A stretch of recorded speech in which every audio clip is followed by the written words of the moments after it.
Price the Lord. ദൈവനാമത്തിന് മഹത്വമുണ്ടാകട്ടെ. ഇന്ന് നമുക്ക് വീണ്ടും ദൈവവചന പഠനത്തിനായി ഒരുമിച്ച് കൂടുവാൻ സ്വർഗത്തിലെ ദൈവം സഹായിച്ചു.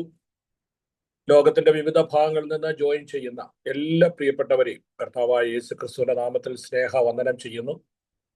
ഇന്നത്തെ ക്ലാസ് എടുക്കുന്ന കർത്താവിന്റെ ദാസൻ പാസ്റ്റർ മാത്യു പി തോമസ് താൻ സങ്കീർത്തന ഭാഷ്യം തുടർമാനമായി എടുത്തുകൊണ്ടിരിക്കുന്നു. ഇന്ന് രാത്രിയിലും ദൈവം തന്നെ സഹായിക്കേണ്ടതിന് നമുക്ക് പ്രാർത്ഥനയോടെ ആയിരിക്കാം. ഇന്നത്തെ ക്ലാസ് ഏറ്റവും അനുഗ്രഹമായി തീരേണ്ടതിന് നാം എല്ലാവരും സ്തോത്രം ചെയ്തുകൊണ്ടിരിക്കുമ്പോൾ ഇത് പിന്നീട് കേൾക്കുന്നവർക്ക് അനുഗ്രഹമായി തീരേണ്ടതിന് എല്ലാവരും പ്രാർത്ഥിച്ചുകൊണ്ടിരിക്കുമ്പോൾ ദൈവാത്മാവ് പ്രേരിപ്പിക്കുന്ന ആരെങ്കിലും ഒരാൾ അൺമ്യൂട്ട് ചെയ്ത് പ്രാർത്ഥിച്ചാൽ. ഞങ്ങളുടെ നല്ല ദൈവമേ, സ്വർഗീയ പിതാവേ, അനുഗ്രഹപ്പെട്ട നല്ല സമയത്തിനായി സ്തോത്രം ചെയ്യുന്നു. താവേ, ഇന്ന് രാത്രിയിലും ദൈവത്തിന്റെ വചനം പഠിപ്പാൻ തക്കണം കർത്താവിന്റെ ഭാഗത്തിലേക്ക് കടങ്ങൾക്ക് താവേ അഗാപ്പെ ബൈബിൾ കോളേജായിട്ട് കടന്നു വരാൻ സാവകാശനായി സ്തോത്രം ചെയ്യുന്നു. കഴിഞ്ഞ ദിവസങ്ങൾക്ക് അനുഗ്രഹമായിട്ട് കർത്താവ് ഞങ്ങൾ പഠിച്ച വിഷയങ്ങൾക്കായി സ്തോത്രം ചെയ്യുന്നു. പ്രത്യേക രാത്രിയിൽ കർത്താവെ ദൈവത്തിന്റെ പരിശുദ്ധാത്മാവെ സങ്കീർത്തന ഭാഗങ്ങളിൽ കഴിഞ്ഞ ദിവസങ്ങളുടെ കർത്താവ് ദാസൻ പാസ്റ്റർ മാത്യു പി തോമസിൽ കേൾപ്പാൻ സ്തോത്രം. കഴിഞ്ഞ ആഴ്ച ഞങ്ങൾ പഠിച്ച വിഷയത്തിനായി സ്തോത്രം. വിലാപകീർത്തനങ്ങളെ പറ്റി വായിപ്പാനും പഠിപ്പാനും നിർമ്മിക്കായ സ്തോത്രം. വ്യക്തിപരമായ വിലാപകീർത്തനങ്ങളും സാമൂഹിക വിലാപകീർത്തനങ്ങളെ പറ്റിയൊക്കെ ഞങ്ങൾക്ക് ഡീറ്റെയിൽസ് ആയിട്ട് പഠിക്കാൻ ശ്രമിക്കുക. സ്തോത്രം. കർത്താവിന്റെ ദാസനെ അതിനു വേണ്ടി ബലപ്പെടുത്തിയല്ലോ, ശക്തിപ്പെടുത്തിയല്ലോ.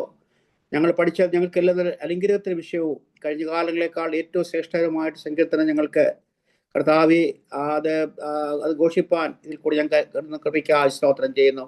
ഇന്നത്തെ ക്ലാസ്സിൽ കർത്താവിന്റെ വലിയ സാന്നിധ്യ അനുഭവം പ്രാർത്ഥിക്കുന്നു. കടന്നു വന്ന സ്റ്റുഡൻസിന് എല്ലാവരും ദൈവത്തെ സ്തോത്രം. ഒരു പ്രാവശ്യം കർത്താവിന്റെ ദാസനെ ഓർത്ത് പ്രാർത്ഥിക്കുന്നു. തിരിച്ചെത്താവഴി എല്ലാവരും ഉപാസനെ ഓർത്ത് പ്രാർത്ഥിക്കുന്നു. കൃപയിൽ മറയ്ക്കണമേ. തുടർന്നുള്ള ക്ലാസ്സുകൾ ഏറ്റവും ശ്രേഷ്ഠകരമായി നടപ്പാൻ സഹായിക്കണം. തുടർന്ന് ഇതിൽ പരിശുദ്ധമായി നടത്തണം. യേശു ക്രിസ്തുവിന്റെ അതിനുള്ള നാമം തന്നെ. ആമേൻ, ആമേൻ. Praise God. താങ്ക് യു അച്ഛാ. ദൈവം സഹായിക്കട്ടെ. Praise God.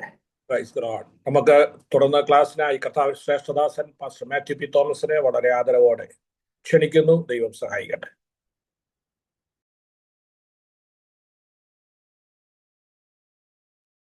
കർത്താവിൻ്റെ പരിശുദ്ധമുള്ള നാമം വാഴ്ത്തപ്പെടുമാറാകട്ടെ. നമുക്ക് വീണ്ടും ഒരുമിച്ച് ദൈവവചന പഠനത്തിനായി ഈ പ്ലാറ്റ്ഫോമിൽ ചേർന്ന് വരുവാൻ ദൈവം നമുക്ക് സാവകാശം തന്നതുകൊണ്ട് ദൈവത്തെ നന്ദിയോടെ സ്തോത്രം ചെയ്യുന്നു. അപ്പോൾ തന്നെ ഈ മീറ്റിങ്ങിന് നേതൃത്വം നൽകിക്കൊണ്ടിരിക്കുന്ന നമ്മുടെ പ്രിയപ്പെട്ട ലാലു പാസ്റ്റർ, അതോടൊപ്പം ദേശത്തിൻ്റെ വിവിധ ഭാഗങ്ങളിൽ നിന്ന് പല ടൈം സോണുകളിൽ നിന്ന് ജോയിൻ ചെയ്ത് വചന പഠനത്തിനായി ജോയിൻ ചെയ്തിരിക്കുന്ന എല്ലാ പ്രിയപ്പെട്ടവർക്കും യേശുക്രിസ്തു നാമത്തിലുള്ള വന്ദനം അറിയിക്കുന്നു. നമ്മൾ പദ്യ പുസ്തകങ്ങളിൽ സങ്കീർത്തനങ്ങൾ എന്ന ഒരു സെക്ഷനാണ് നമ്മൾ പഠിച്ചുകൊണ്ടിരിക്കുന്നത്. സങ്കീർത്തനങ്ങളിൽ ആമുഖ ചിന്തകൾക്ക് ശേഷം നമ്മൾ സ്തുതിഗീതങ്ങളെക്കുറിച്ച് അല്ലെങ്കിൽ ഹിം എന്ന് പറയുന്ന ഒരു സെക്ഷനെ കുറിച്ച് നമ്മൾ പഠിച്ചു.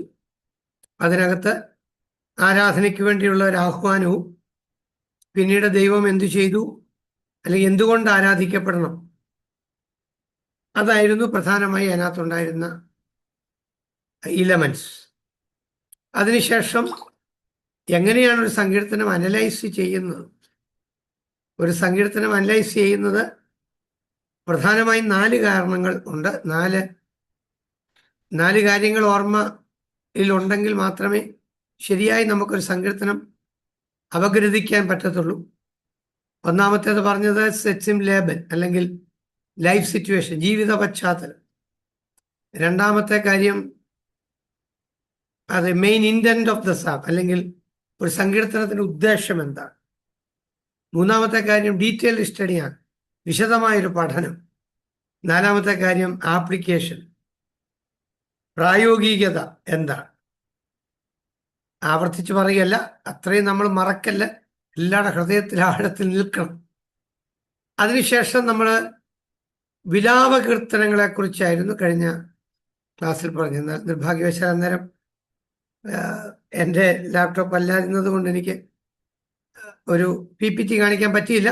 അതുകൊണ്ട് ഇന്ന് അതും കൂടെ നിങ്ങളുടെ ലഭിക്കും. അന്ന് നിങ്ങൾ നോട്ട് എഴുതിയിട്ടുണ്ടെങ്കിലും ഇത് കാണുമ്പോൾ അല്പം കൂടെ അന്ന് ഏതെങ്കിലും മിസ്റ്റേക്ക് ഉണ്ടെങ്കിൽ തിരുത്താനായിട്ടും നിങ്ങൾക്ക് കഴിയും. Okay, there are 2 types. വിലാപ കീർത്തനങ്ങൾ 2 വിധങ്ങളാണ്, 2 വിധത്തിലുണ്ട്. ഒന്ന് ഇൻഡിവിജ്വൽ ലാമെന്റ്, 2 കമ്മ്യൂണിറ്റി ലാമെന്റ്. അതായത് വ്യക്തിപരമായ വിലാപ കീർത്തനങ്ങൾ, സാമൂഹ്യപരമായ വിലാപ കീർത്തനങ്ങൾ. അപ്പോൾ വിലാപ കീർത്തനങ്ങൾ അല്ലെങ്കിൽ songs of lament, psalms of lament, അത് വ്യക്തിപരമായ വിലാപ കീർത്തനങ്ങളുണ്ട്, സാമൂഹ്യപരമായ വിലാപ കീർത്തനങ്ങളുണ്ട്. Then structure of lament. വിലാപ കീർത്തനങ്ങളുടെ ഘടന എന്തൊക്കെയാണ്? വിലാപ കീർത്തനങ്ങളുടെ ഘടന എന്ന് പറയുമ്പോൾ ഒന്നാമത്തെ കാര്യം ഇൻവൊക്കേഷൻ അല്ലെങ്കിൽ ഡയറക്റ്റ് അഡ്രസ് ടു ഗോഡ്, ദൈവത്തെ അഭിസംബോധന ചെയ്യുക. ഡയറക്റ്റ് അഡ്രസ് ടു ഗോഡ്, ദൈവത്തെ അഡ്രസ് ചെയ്യുക, ദൈവത്തെ അഭിമുഖമായി സംസാരിക്കുക ദൈവത്തോട്, അല്ലെങ്കിൽ ദൈവത്തെ അഭിസംബോധന ചെയ്യുക. നമ്പർ 2 ലാമെന്റേഷൻ ആണ്, വിലാപങ്ങൾ, വേദനകൾ നിരത്തുക. മൂന്നാമത്തെ കാര്യം പെറ്റീഷൻ അല്ലെങ്കിൽ പരാതി അല്ലെങ്കിൽ പ്രാർത്ഥന. Then reason why God should answer, എന്തുകൊണ്ട് മറുപടി ദൈവം നൽകണം, അതൊരു മോട്ടിവേഷനാണ്, ഒരു പ്രചോദനാത്മകമായ കാര്യമാണ്, പ്രചോദനം. അപ്പൊ ഈ 4 കാര്യങ്ങൾ മേജർ ഇലമെന്റ്സ് എന്നാണ് പറയുന്നത്. മേജർ മീൻസ് പ്രധാനപ്പെട്ട ഘടകങ്ങൾ. ഒരു വിലാപ കീർത്തനങ്ങളുടെ പ്രധാനപ്പെട്ട ഘടകങ്ങൾ ഈ 4 എണ്ണമാണ്.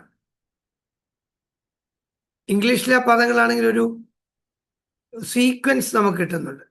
Invocation, lamentation, petition and motivation. ദൈവത്തെ അഭിസംബോധന ചെയ്യുക, വിലാപങ്ങൾ നിരത്തുക, പരാതി അല്ലെങ്കിൽ പ്രാർത്ഥനകൾ നടത്തുക, ദെൻ പ്രചോദനാത്മകമായ അനുഭവം, പ്രചോദനം, മോട്ടിവേഷൻ. ഓക്കെ, ഈ 4 എണ്ണത്തിന് മേജർ ഇലമെന്റ്സ് എന്ന് പറയുന്നു. അടുത്തത് മൈനർ ഇലമെന്റ്സ് ആണ്. പ്രതിജ്ഞ, ഓത്ത്, ചില പ്രതിജ്ഞകൾ നമ്മൾ എടുക്കും.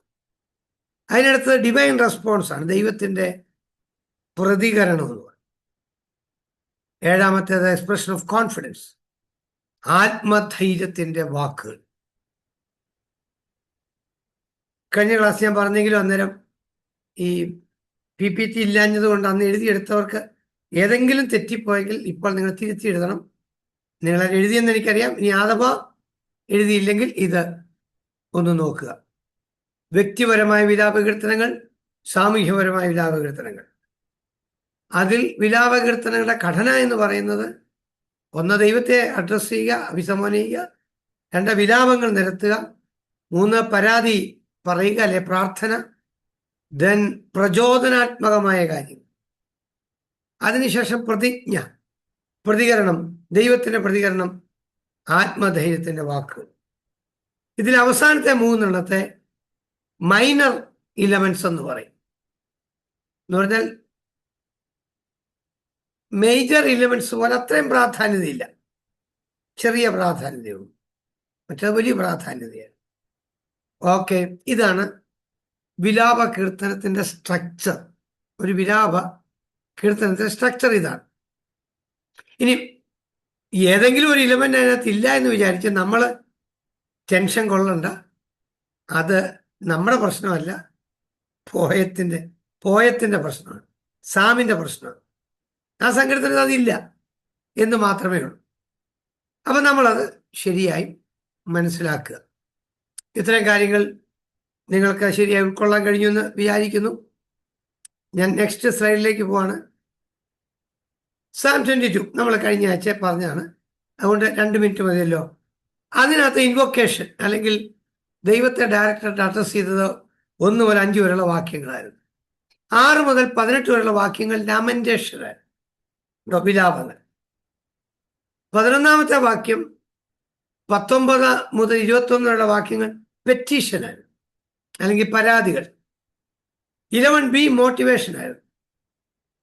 നീ അല്ലാതെ എന്നെ സഹായിപ്പാൻ വേറെ ആരുമില്ലല്ലോ. അതൊരു പ്രചോദനാത്മകമായ പദമായിരുന്നു. 22 മുതൽ 25 വരെയുള്ളത് ഓ പ്രതിജ്ഞയായി. No divine response.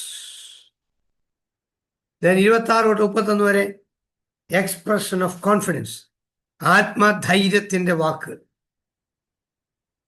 അപ്പൊ 22 സങ്കീർത്തനം നമുക്കിങ്ങനെ വിഭജിച്ചു. കഴിഞ്ഞ ആഴ്ച വിഭജിച്ചു തന്നിരുന്നു. നമുക്കിങ്ങനെ വിഭജിക്കാൻ കഴിയുന്നു. അത് ഒരു ബെസ്റ്റ് എക്സാമ്പിളായിട്ട് ഇവിടെ രേഖപ്പെടുത്തിയിരിക്കുന്നു. ഓക്കെ, അപ്പൊ നാം ഒന്ന് ശരിയായി അപഗ്രഥിക്കുമ്പോൾ അങ്ങനെ സങ്കീർത്തനങ്ങൾ നമ്മൾ അപഗ്രഥിച്ച് പഠിക്കുക. അപ്പോഴും നമ്മുടെ 4 പോയിന്റ് മറക്കല്ലേ. ഏതാണ് 4 പോയിന്റ്? 1, ജീവിത പശ്ചാത്തലം, historical background or life situation or സെറ്റ്സിം ലെബൻ, ഇതെല്ലാം ഒന്ന് തന്നെയാണ്. അതിൻ്റെ ചരിത്ര പശ്ചാത്തലം, ജീവിത പശ്ചാത്തലം. Number 2, main intent of the psalm, ആ സങ്കീർത്തനത്തിന്റെ പ്രധാന ഉദ്ദേശം എന്താണ്? നമ്മൾ 2-3 ആവർത്തി വായിച്ചാൽ ആ ഉദ്ദേശം നമുക്ക് മനസ്സിലാക്കാൻ കഴിയും. 3-മത്തെ കാര്യം ഡീറ്റെയിൽഡ് സ്റ്റഡിയാണ്. നമ്മൾ ഡീറ്റെയിൽ ആയിട്ട് പഠിക്കണം. ഡീറ്റെയിൽ ആയിട്ട് പഠിക്കുന്നത് എങ്ങനെയെന്ന് ഞാൻ പറഞ്ഞു തന്നിട്ടുണ്ട്. Biblical tools, you have to use biblical tools. Biblical tools നമ്മൾ ഉപയോഗിക്കുക. എന്താണ് biblical tools? Bible dictionary, Bible commentary, Bible versions, then Bible interpretations ഇത്യാദി കാര്യങ്ങളെല്ലാമാണ് ബൈബിൾ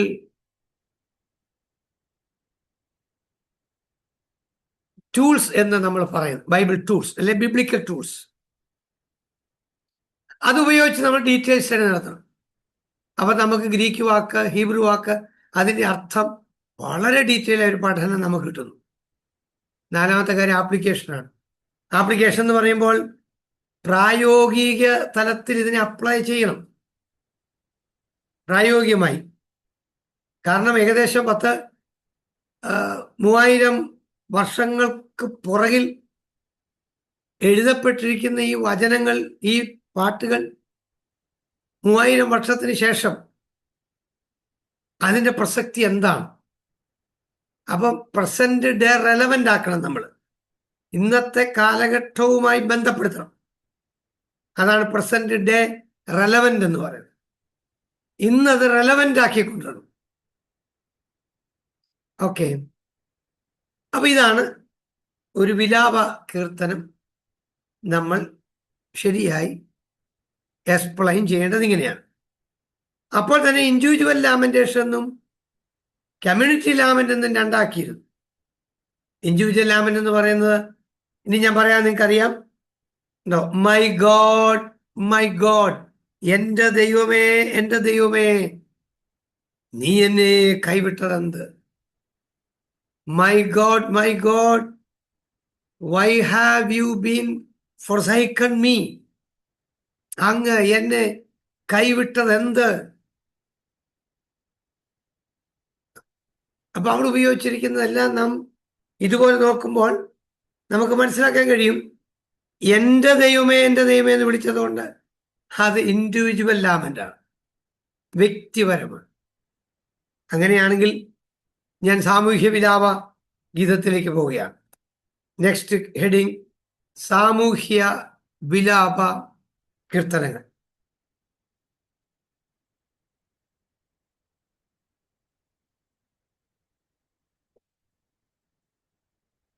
അപ്പൊ എന്താണ് ഈ സാമൂഹ്യ വിലാപ കീർത്തനങ്ങൾ? സമൂഹത്തിൽ ഉണ്ടാകുന്ന ഒരു പ്രശ്നം ഉണ്ടോ? നാച്ചുറൽ കലാമിറ്റീസ് പോലെ ഭൂകമ്പം, അഗ്നിപർവ്വതം പൊട്ടുക, യുദ്ധമുണ്ടാകുക ഉണ്ടോ? യുദ്ധം ഉണ്ടാകുന്നത് ഒരു സാമൂഹ്യ പ്രശ്നമാണ്.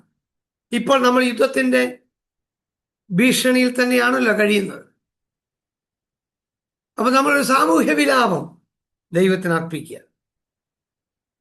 കൊടുങ്കാറ്റ്, പേമാരി, പകർച്ചവ്യാധി, കോവിഡ് പോലുള്ള പ്രശ്നങ്ങൾ ഉണ്ടായപ്പോൾ എല്ലായിടത്തും പ്രാർത്ഥന ഉണ്ടായിരുന്നു.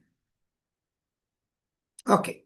അപ്പം സമൂഹത്തിൽ സാമൂഹ്യമായി ഉണ്ടാകുന്ന ഒരു പ്രശ്നത്തിന് നടുവിൽ ദൈവത്തോട് നിലവിളിക്കുന്നതിനെയാണ് സാമൂഹ്യ വിലാപ കീർത്തനങ്ങൾ എന്ന് പറയുന്നത്.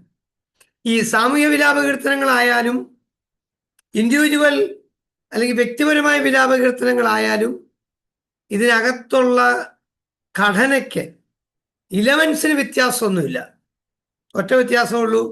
ഒരിടത്ത് എൻ്റെ വേദന, എൻ്റെ ദൈവമേ, എൻ്റെ ദൈവമേ, എൻ്റെ കർത്താവ്, എനിക്ക് വേദന സഹിക്കേണ്ടി വരുന്നു, അയ്യോ ഞാൻ മറ്റുള്ളവരാൽ ദണ്ഡിക്കപ്പെടുന്നു. എന്നാൽ സാമൂഹ്യ വിലാപം എന്ന് പറയുമ്പോൾ ഞങ്ങളെ അവിടുന്ന് കൈവിട്ടോ, ഞങ്ങളുടെ ജീവിതത്തിൽ നേരിട്ട പ്രശ്നങ്ങൾ ഞങ്ങളോട് അവിടുന്ന് കരുണ ചെയ്യണമേ, കർത്താവെ ഞങ്ങളോട് അവിടുന്ന് ക്ഷമിക്കണേ. ഇത് തന്നെയാണ് സാമൂഹ്യ വിലാപ കീർത്തനങ്ങൾ എന്ന് പറയും. ഓക്കെ, Psalm 44 നമുക്ക് ഒരു എക്സാമ്പിൾസ് 44 സങ്കീർത്തനം നമുക്കെടുക്കാം. ദൈവമേ, പൂർവ്വകാലത്ത് ഞങ്ങളുടെ പിതാക്കന്മാരുടെ നാളുകളിൽ നീ ചെയ്ത പ്രവൃത്തി അവർ ഞങ്ങളോട് വിവരിച്ചിരിക്കുന്നു. ഞങ്ങളുടെ ചെവി കൊണ്ട് ഞങ്ങൾ കേട്ടുമിരിക്കുന്നു. ഓക്കെ, അപ്പൊ ഇതിനകത്തെ ഡയറക്റ്റ് അഡ്രസ് ടു ഗോഡ്, ദൈവത്തെ അഭിസംബോധന ചെയ്യുന്ന വാക്യങ്ങൾ എവിടം വരെ ഉണ്ട് എന്ന് ചോദിച്ചാൽ നമ്മൾ വായിച്ചു വന്നാൽ 1 മുതൽ 8 വരെ ഡയറക്റ്റ് അഡ്രസ് ടു ഗോഡ് ആണ്. 1 മുതൽ 8 വരെ ഇൻവൊക്കേഷൻ എന്ന് പറയും.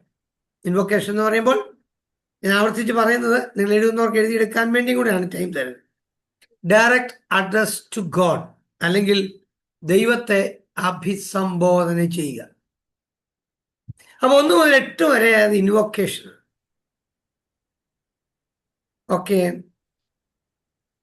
എന്നാൽ 9 മുതൽ 22 വരെ ലാമെന്റേഷനാണ്, വിലാപങ്ങൾ പറയുകയാണ്. 9 മുതൽ 22 വരെയുള്ള വാക്യങ്ങൾ അവരുടെ വിഷമങ്ങൾ, പ്രതിസന്ധികൾ പറയുകയാണ്. ഓക്കെ, 9ാമത്തെ വാക്യം നമുക്കൊന്ന് വായിച്ചു നോക്കാം. 1-2 വാക്യങ്ങൾ ഒന്ന് മനസ്സിലാക്കാം. ഇപ്പോഴോ നീ ഞങ്ങളെ തള്ളിക്കളഞ്ഞു, ലജ്ജിപ്പിച്ചിരിക്കുന്നു. ഞങ്ങളുടെ സൈന്യങ്ങളോട് കൂടെ പുറപ്പെടുന്നതുമില്ല. വൈരികളുടെ മുമ്പിൽ നീ ഞങ്ങളെ പുറംകാട്ടുമാറാക്കുന്നു. ഞങ്ങളെ പകയ്ക്കുന്നവർ ഞങ്ങളെ കൊള്ളയിടുന്നു. ഭക്ഷണത്തിനുള്ള ആടുകളെ പോലെ നീ ഞങ്ങളെ ഏൽപ്പിച്ചു കൊടുത്തു. ജാതികളുടെ ഇടയിൽ ഞങ്ങളെ ചിഹ്നിച്ചിരിക്കുന്നു. നീ നിന്റെ ജനത്തെ വില വാങ്ങാതെ വിൽക്കുന്നു. അവരുടെ വില കൊണ്ട് സമ്പത്ത് വർദ്ധിപ്പിക്കുന്നതുമില്ല. നീ ഞങ്ങളെ അയൽക്കാർക്ക് അപമാന വിഷയവും ചുറ്റുമുള്ളവർക്ക് നിന്നയും പരിഹാസവുമാക്കുന്നു. ഓക്കെ, അപ്പൊ നമ്മളിതിങ്ങനെ വായിച്ചു പോയാൽ അപ്പൊ ക്ലിയറായി. 9 മുതൽ 22 വരെയുള്ള വാക്യങ്ങളും ഇതിന് കണ്ടിന്യൂവേഷൻ തന്നെയാണ്. അയ്യോ, ഞങ്ങൾ അനുഭവിക്കുന്ന വേദനകള്, ചുറ്റുമുള്ളവർക്ക് ഞങ്ങൾ ഒരപമാന വിഷയമാണ്, നിന്ദയാണ്, പരിഹാസമാണ്, അയൽക്കാർക്ക് ഞങ്ങൾ അപമാനമാണ്, ജാതികളുടെ ഞങ്ങളെ പഴഞ്ചൊല്ലിന് വേണ്ടി മാറ്റി, വംശങ്ങളുടെ നടുവിൽ തലകുലുക്കത്തിന് വിഷയമാക്കുന്നു. ഇങ്ങനെ താവോട്ട് പറഞ്ഞ് 22ാമത്തെ വാക്യത്തിലേക്ക് വരുന്നത് വരെ ലാമെന്റേഷനാണ്. ആ ലാമെന്റേഷൻ പറയുക, അല്ലെങ്കിൽ വിലാപങ്ങൾ പറയുക, അവരുടെ സങ്കടങ്ങൾ പറയുക, അവരനുഭവിക്കുന്ന പ്രതിസന്ധികൾ പറയുക. കർത്താവേ, ഞങ്ങളെ നീ തള്ളിക്കളഞ്ഞ് ചതിച്ചിരിക്കുന്നു. അവിടെ എല്ലാം പ്ലൂറൽ ഫോമാണ് ഉപയോഗിക്കുന്നത്. നീ ഞങ്ങളെ തള്ളിക്കളഞ്ഞല്ലോ, ഞങ്ങളോട് കൂടെ അങ്ങ് പുറപ്പെടുന്നതുമില്ല. യുദ്ധത്തിന് പണ്ട് അവിടുന്നായിരുന്നു മുമ്പിലുണ്ടായിരുന്നത്, പക്ഷെ ഇന്ന് അവിടുന്ന് ഞങ്ങളോടുകൂടെ വരുന്നില്ല. കർത്താവേ, അവിടുന്ന് ഞങ്ങളെ തള്ളിക്കളഞ്ഞ് ചതിച്ചിരിക്കുന്നു. നിങ്ങൾ ശ്രദ്ധിക്കുക, എത്ര അധികം ഇവർ ആ വിലാപങ്ങൾ അണിനിരത്തുക. ഓക്കെ, 23 മുതൽ 26 വരെ petition and prayer. Verses 23 to 26 അതെന്താ പറഞ്ഞിരിക്കുന്നു? കർത്താവെ, ഉണരണമേ, നീ ഉറങ്ങുന്നത് എന്ത്? എഴുന്നേൽക്കണമേ, ഞങ്ങളെ എന്നേക്കും തള്ളിക്കളയരുതേ. നീ നിന്റെ മുഖത്തെ മറയ്ക്കുന്നതും ഞങ്ങളുടെ കഷ്ടവും പീഡയും മറന്നു കളയുന്നതും എന്ത്? ഞങ്ങൾ നിലത്തോളം കുനിഞ്ഞിരിക്കുന്നു, ഞങ്ങളുടെ വയറ് ഭൂമിയോട് പറ്റിയിരിക്കുന്നു. ഞങ്ങളുടെ ഞങ്ങളുടെ സഹായത്തിനായി എഴുന്നേൽക്കണമേ. നിന്റെ ദയനിമിത്തം ഞങ്ങളെ വീണ്ടെടുക്കണമേ. ശ്രദ്ധിക്കുക, പെറ്റീഷൻ ആൻഡ് പ്രയർ. കർത്താവേ, നീ ഉണരണമേ. കാരണം ഞങ്ങൾ ഇന്ന് അനുഭവിക്കുന്ന പ്രതിസന്ധി വളരെ വലുതാണ്. ഞങ്ങളെ കാണുന്നവരെല്ലാവരും ഞങ്ങളെ നിന്ദിക്കുന്നു, പരിഹസിക്കുന്നു, അവർ അധരം മലർത്തി തല ഉലുക്കുന്നു. നമ്മുടെ ഈ സങ്കീർത്തനത്തിൽ ഉണ്ടല്ലോ. 9-ാം വാക്യം മുതൽ 22 വരെ വായിച്ചു കഴിയുമ്പോൾ അതവിടെ നമുക്ക് കാണാൻ കഴിയും. ഇതിന്റെ നടുവിൽ പ്രാർത്ഥിക്കുകയാണ്, കർത്താവേ ഉണരണമേ, നീ ഉറങ്ങുന്നതെന്ത്? എഴുന്നേൽക്കണമേ, ഞങ്ങളെ എന്നേക്കും തള്ളിക്കളയരുതേ.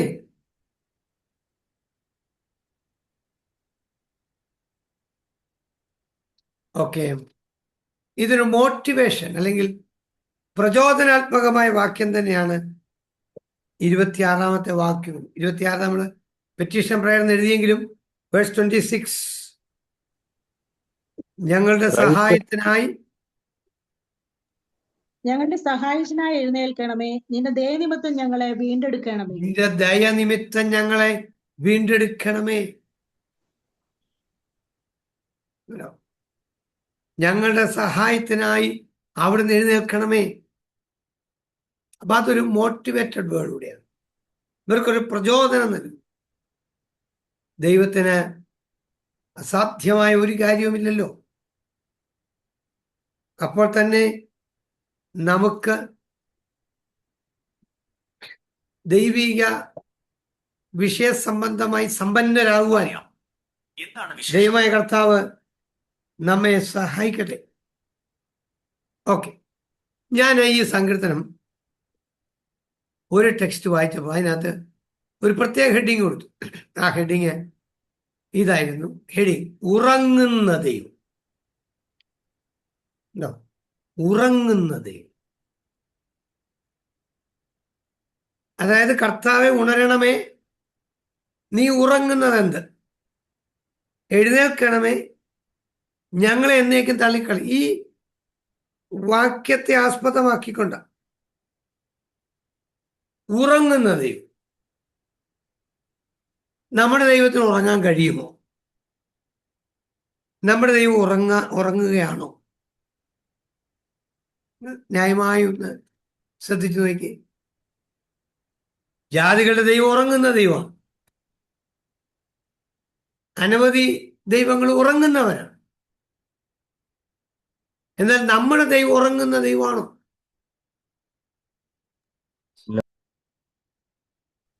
ഈ പുറപ്പാട് പുസ്തകം 32-ാം അധ്യായത്തിന്റെ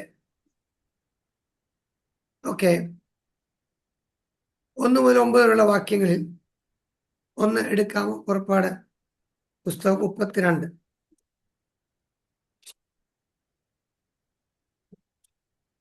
എന്നാൽ മോശ പർവ്വതത്തിൽ നിന്ന് ഇറങ്ങി വരുവാൻ താമസിക്കുന്നു എന്ന് ജനം കണ്ടപ്പോൾ ജനം അഹരോന്റെ അടുക്കൽ വന്നുകൂടി അവനോട്, നീ എഴുന്നേറ്റ് ഞങ്ങളുടെ മുമ്പിൽ നടക്കേണ്ടതിന് ഒരു ദൈവത്തെ ഉണ്ടാക്കി തരിക. ഞങ്ങളെ മിസ്രൈം ദേശത്ത് നിന്ന് പുറപ്പെടുവിച്ച് കൊണ്ടുവന്ന പുരുഷനായ ഈ മോശയ്ക്ക് എന്ത് ഭവിച്ചു എന്ന് ഞങ്ങൾ അറിയുന്നില്ലല്ലോ എന്ന് പറഞ്ഞു. അഹരോൻ അവരോട്, നിങ്ങളുടെ ഭാര്യമാരുടെയും പുത്രിമാരുടെയും പുത്രന്മാരുടെയും കാതിലെ പൊൻകുണുക്ക് പറിച്ച് എന്റെ അടുക്കൽ കൊണ്ടുവരുവിൻ എന്ന് പറഞ്ഞു. ജനമൊക്കെയും തങ്ങളുടെ കാതിൽ നിന്ന് പൊൻകുണുക്ക് പറിച്ച് അഹരോന്റെ അടുക്കൽ കൊണ്ടുവന്നു. അവൻ അത് അവരുടെ കയ്യിൽ നിന്ന് വാങ്ങി ഒരു കൊത്തുളി കൊണ്ട് ഭാഷ വരുത്തി. ഒരു ഐഡിയ കിട്ടാൻ വേണ്ടി വായിപ്പിച്ചതേ ഉള്ളൂ. അതായത് മോശ പർവ്വതത്തിൽ നിന്ന് ഇറങ്ങി വരാൻ താമസിക്കുന്നു എന്ന് കണ്ടപ്പോൾ, മോശ ഇറങ്ങി വരാൻ താമസിക്കുന്നു എന്ന് കണ്ടപ്പോൾ ഇവർ അഹരോന്റെ അടുത്ത് എന്ന് പറഞ്ഞു, മിസ്രൈമിൽ നിന്ന് ഞങ്ങളെ വിടുവിച്ച ദൈവത്തെ ഞങ്ങൾക്ക് നമസ്കരിക്കണം, അതുകൊണ്ട് ഒരു ദൈവത്തെ ഉണ്ടാക്കി തരാൻ പറഞ്ഞു. ശ്രദ്ധിക്കൂ, യെശയ്യാവ് 44-ന്റെ 12-ാമത്തെ വാക്യത്തിലേക്ക് ഒന്ന് വരാമോ? യെശയ്യാപ്രവചന പുസ്തകം 44-12. കൊല്ലാൻ ഉളിയെ മൂർച്ചയാക്കി തീക്കനലിൽ വേല ചെയ്ത് ചുറ്റിക കൊണ്ട് അടിച്ച് രൂപമാക്കി ബലമുള്ള ഭുജം കൊണ്ട് പണി തീർക്കുന്നു. അവൻ വിശന്നു ക്ഷീണിക്കുന്നു, വെള്ളം കുടിക്കാതെ തളർന്നു പോകുന്നു.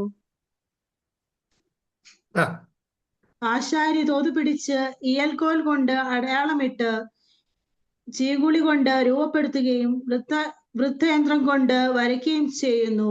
ഇങ്ങനെ അവൻ അതിനെ മനുഷ്യാകൃതിയിൽ പുരുഷ കോമളത്വത്തിലും തീർത്ത് ക്ഷേത്രത്തിൽ വയ്ക്കുന്നു. ഓക്കെ. അപ്പം നോക്കൂ, ഈ ലോഹങ്ങളിൽ നിന്ന്, മണ്ണിൽ നിന്നൊക്കെ എടുക്കുന്ന, രൂപഭംഗി വരുത്തുന്ന ദൈവിക സങ്കല്പങ്ങൾ പലർക്കും ഉണ്ട്. ഞാൻ അത്രയും വായിപ്പിച്ചത്. അങ്ങനെയെങ്കിൽ ഈ ഉറങ്ങുന്ന ദൈവം എന്ന സങ്കല്പം, ഈ 1 രാജാക്കന്മാരുടെ പുസ്തകത്തിനകത്ത് 18:27 ഈ ഏലിയാ പ്രവാചകൻ ഇവരെ പരിഹസിക്കുന്നു. എങ്ങനെയാ പരിഹസിക്കുന്നത്? 18:27 ഉച്ചയായപ്പോൾ ഏലിയാവ് അവരെ പരിഹസിച്ചു, ഉറക്കെ വിളിപ്പീൻ, എന്ന ദേവനല്ലോ അവൻ ധ്യാനിക്കയാകുന്നു, അല്ലെങ്കിൽ വെളിക്ക് പോയിരിക്കുന്നു, അല്ലെങ്കിൽ യാത്രയിലാകുന്നു, അല്ലെങ്കിൽ പക്ഷേ ഉറങ്ങുകയാകുന്നു, അവനെ ഉണർത്തണമെന്ന് പറഞ്ഞു. കണ്ടോ? അപ്പൊ ഇവിടെ നമുക്ക് കോണ്ടെക്സ്റ്റ് അറിയാം. ഏലിയാവ് എന്ന് പറയുന്ന വ്യക്തി അല്ലെങ്കിൽ പ്രവാചകൻ ബാൽ വിഗ്രഹങ്ങളെ ആരാധിക്കുന്ന വ്യക്തികൾ മറുവശം, അവരോട് രാവിലെ മുതൽ ഉച്ചവരെ അവർക്ക് സമയം കൊടുത്തു ഒരു യാഗപീഠം പണിതിട്ട് തീ ഇറക്കാൻ വേണ്ടി. അവർ രാവിലെ മുതൽ ഉച്ചവരെ നിലവിളിച്ച് കരഞ്ഞിട്ടും ദേഹം മുറിച്ച് അവർ ചെയ്യാവുന്ന കാര്യങ്ങളെല്ലാം ചെയ്തിട്ട് ഒന്നും സംഭവിച്ചില്ല. അന്നേരമാണ് ഏലിയാവ് പറഞ്ഞത്, അവർ യാത്രയിലാണ്, എവിടെയോ പോയിരിക്കുകയാണ്, അല്ലെങ്കിൽ വെളിക്ക് പോയിരിക്കുക. നല്ല പരിഹാസമാണ് വിട്ടത്. അല്ലെങ്കിൽ വെളിക്ക് പോയതായിരിക്കും, അല്ലെങ്കിൽ ഉറങ്ങുകയായിരിക്കാം. ശ്രദ്ധിക്കും. അപ്പൊ ജാതികളുടെ ദൈവം ഉറങ്ങുന്നു. ഉറങ്ങുന്ന ദൈവത്തെ ഉണർത്തുവാനുള്ള പാട്ടുകൾ ഉണ്ടായിരുന്നു. അതിനെയാണ് ഉണർത്തുപാട്ടുകൾ എന്ന് പറയുന്നത്. ഈ കീർത്തനങ്ങൾക്കകത്തൊക്കെ ഉണർത്തുപാട്ടുകളുണ്ട്. ഉറങ്ങുന്നവരെ ഉണർത്താൻ വേണ്ടിയുള്ള പാട്ടുകൾ. അപ്പൊ ഏലിയാവ് പറയുക, ദൈവം ഉറങ്ങുകയായിരിക്കാം, ദൈവത്തെ നമുക്ക് ഉണർത്തണം. എന്നാൽ സങ്കീർത്തനം 121:4 ഫെമിലിയർ ആണ് നമുക്ക്. അവിടെ പറഞ്ഞിരിക്കുന്നത് ഒന്ന് കേൾക്കൂ. ഇസ്രായേലിന്റെ പരിപാലകൻ മയങ്ങുകയില്ല, ഉറങ്ങുകയുമില്ല. ഇസ്രായേലിന്റെ പരിപാലകൻ മയങ്ങുകയില്ല, ഉറങ്ങുകയുമില്ല. നിങ്ങൾ വളരെ ഗൗരവമായി മനസ്സിലാക്കും. നമ്മുടെ കർത്താവ് മയങ്ങുന്നവനല്ല, നമ്മുടെ കർത്താവ് ഉറങ്ങുന്നവനല്ല. ഉറങ്ങാതെ മയങ്ങാതെ ഉള്ള ഒരുവനാണ് നമ്മുടെ കർത്താവ്. ഇരുട്ടും വെളിച്ചവും ദൈവത്തിന് ഒരുപോലെയാണ്. സകലതും അവന് മുമ്പിൽ നഗ്നവും മലർന്നതുമായി കിടക്കുകയാണ്. അവനുമായിട്ടാകുന്നു നമുക്ക് കാര്യമുള്ളത്. വേറെ ആരുമായി നമുക്ക് കാര്യമില്ല.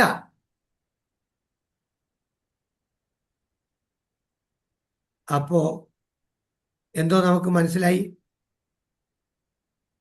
നമ്മുടെ ദൈവം ഉറങ്ങുന്ന ദൈവമല്ല. എന്നാൽ ചിലപ്പോൾ നമ്മുടെ ചില കാര്യങ്ങളോട് ബന്ധപ്പെട്ട് നമുക്ക് ദൈവം ഉറങ്ങുകയാണോ എന്ന് നമുക്കങ്ങ് തോന്നുന്നതേ ഉള്ളൂ. പക്ഷെ ദൈവം ഉറങ്ങുന്നില്ല. ദൈവം സകലതും അതാതിൻ്റെ സമയത്ത് ഭംഗിയായി നിർവഹിക്കുന്നവൻ തന്നെയാണ്. നമ്മുടെ ഏതെങ്കിലും ഒരു തെറ്റുകൾ കൊണ്ടുപോലും നമ്മുടെ അനുഗ്രഹത്തെ തടയുന്നവനല്ല നമ്മുടെ ദൈവം. അങ്ങനെ നമുക്ക് വേണ്ടി കരുതുന്ന ഒരു ദൈവം നമുക്ക്. അതാണ് ഞാനിവിടെ നോട്ട് ചെയ്തത്. ഇസ്രായേലിന്റെ പരിപാലകൻ മയങ്ങുന്നില്ല, ഉറങ്ങുന്നില്ല, ദിനംതോറും നമ്മെ നയിക്കുന്നവൻ. അങ്ങനെയെങ്കിൽ നാം വളരെ ഗൗരവമായി മനസ്സിലാക്കേണ്ട കാര്യമാണ് ഇപ്പോൾ നമ്മളിവിടെ പറഞ്ഞുകൊണ്ടിരിക്കുന്നത്. അപ്പോഴും ലൈഫ് സിറ്റുവേഷൻ കണ്ടോ, ജീവിത പശ്ചാത്തലം നമ്മൾ മറക്കല്ലേ. ജീവിത പശ്ചാത്തലം നമ്മൾ പഠിക്കണം.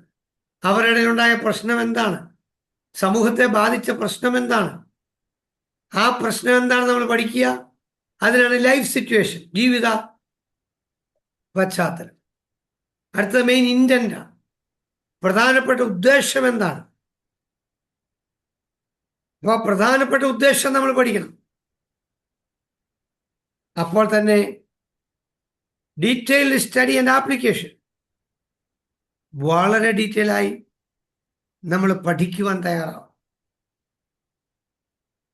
അങ്ങനെ പഠിക്കുമ്പോൾ നമുക്ക് ആപ്ലിക്കേഷൻ കൂടെ മനസ്സിലാക്കാൻ പറ്റും. That's number 4. നാലാമത്തെ കാര്യം ആപ്ലിക്കേഷൻ. ഓക്കെ, അങ്ങനെയെങ്കിൽ ഒരു വിലാപകീർത്തനം ഒന്ന് അനലൈസ് ചെയ്യാമല്ലോ. ഇൻഡിവിജ്വൽ ലാമെന്റ് ഉണ്ട്, കമ്മ്യൂണിറ്റി ലാമെന്റ് ഉണ്ട്. വ്യക്തിപരമായ വിലാപകീർത്തനങ്ങളുണ്ട്, സാമൂഹ്യപരമായ വിലാപകീർത്തനങ്ങളുണ്ട്. അപ്പോൾ നമ്മൾ എത്രമാത്രം ശ്രദ്ധാലുക്കളായിട്ടാണ് ദൈവവചനം നമ്മൾ പഠിക്കേണ്ടത്. ഓക്കെ, അപ്പോൾ നെക്സ്റ്റ് ഹെഡിങ്ങിലേക്ക് പോകുന്നു ഞാൻ. Life situation. ഇപ്പൊ ഈ സങ്കീർത്തനത്തിലെ ഒരു ലൈഫ് സിറ്റുവേഷൻ ഞാനൊന്ന് കാണിച്ചു തരാൻ പോവാം. ആദ്യം ലൈഫ് സിറ്റുവേഷൻ ആ സങ്കീർത്തനത്തിൽ തന്നെ നോക്കണം. Psalm 44 9 F എന്ന് പറഞ്ഞാൽ 9 ഫോളോസ് എന്നാണ്. സങ്കീർത്തനം 44 10 വാക്യം നോക്കി. വൈരിയുടെ മുമ്പിൽ നീ ഞങ്ങളെ പുറങ്കാട്ടുമാറാക്കുന്നു, ഞങ്ങളെ പായിക്കുന്നവർ ഞങ്ങളെ കൊള്ളയിടുന്നു. അപ്പോ ഇവരനുഭവിക്കുന്ന ഈ ഒരു സാഹചര്യമാണ് അതിന്റെ ലൈഫ് സിറ്റുവേഷൻ. വൈരിയുടെ മുമ്പിൽ നീ ഞങ്ങളെ പുറം കാട്ടുമാറാക്കുന്നു, ഞങ്ങളെ പകയ്ക്കുന്നവർ ഞങ്ങളെ കൊള്ളയിടുന്നു.